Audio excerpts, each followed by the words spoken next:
Hello my friends and welcome to the new video. Today I want to talk about assumptions and how can they destroy our life and relationships. Now I'm not talking about assumptions about life, such as, if you are in this certain neighborhood, you shouldn't assume. No, you should. You should be careful about these things, just as it's normal to assume that if there's big clouds, it's gonna rain. If there's a traffic at 8, there will be usually traffic at 8, This is a normal system that we just have in our mind and how we work. But assumptions in relationships and dealing with other people, they can be quite bad. Because what if I told you that you are the problem and not the other person who's bothering you, who's making you feel negative emotions and so on? If a person was bad to us, maybe it's our parents, maybe it's someone, a boss, whatever, it's very normal for us to develop a feeling that they're going to be bad again. But what happens in this case is that we will often come into these situations with already a set image of how things are going to play out.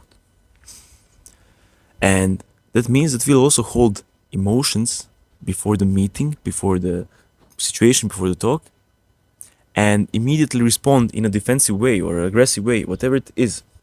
We don't actually allow things to play out differently because we have set this image in our mind. They say we create our reality with our thoughts. And it's so true, I could be standing here and I could be pissed off. And if I'm pissed off, this sun will bother me. The tree will bother me, If I'm calm, as I'm right now, I will enjoy it.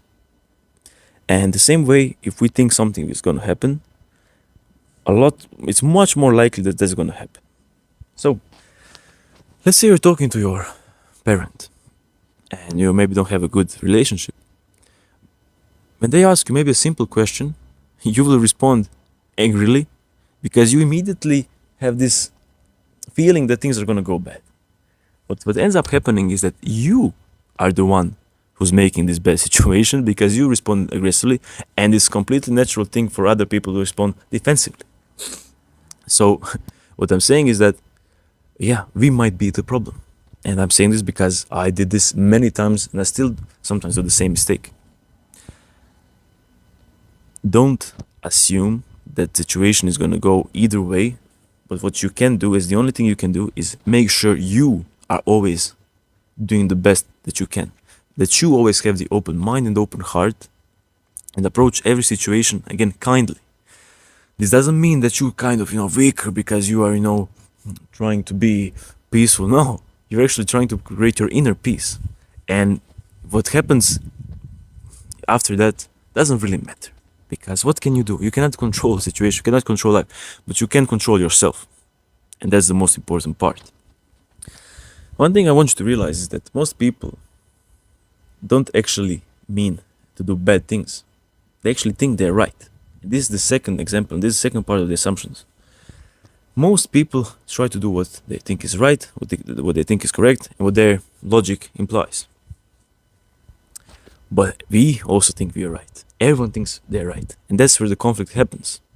If you are able to just take a step back, be it mentally, to see the objective picture, and even physically, just move out from the conflict, things can be drastically different.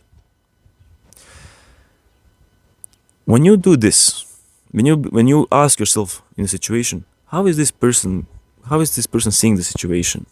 What are they actually feeling? Why are they acting a certain way? Because not everyone is like you. Maybe not everyone can see that they're acting emotional. Maybe not everyone can see that what their logic is saying is not right. Instead of immediately assuming that they are bad, try to see, okay, maybe they just had a bad day and they're pissed off.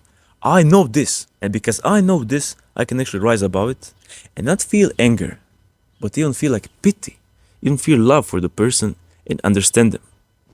This is not weak, this is powerful, because you're not giving into the lower energies, as much as I hate those words nowadays, but it's true. You're rising above, you're able to handle the situation better, and you're not holding any emotion inside yourself. Because when you're dealt with these situations, a lot of the times we either react, lash out, or we suppress. But that suppression kills us inside and it will explode sooner or later. by being able to take a step back, not assume, and actually try to understand and love the person, there's no need to repress anything. You're just more likely to feel calm and love. And simple as that, my friends. Number one, check with yourself if you have any emotions or any images in your mind before a situation, because you're more than likely to actually make that happen. And number two, try to see what others are feeling.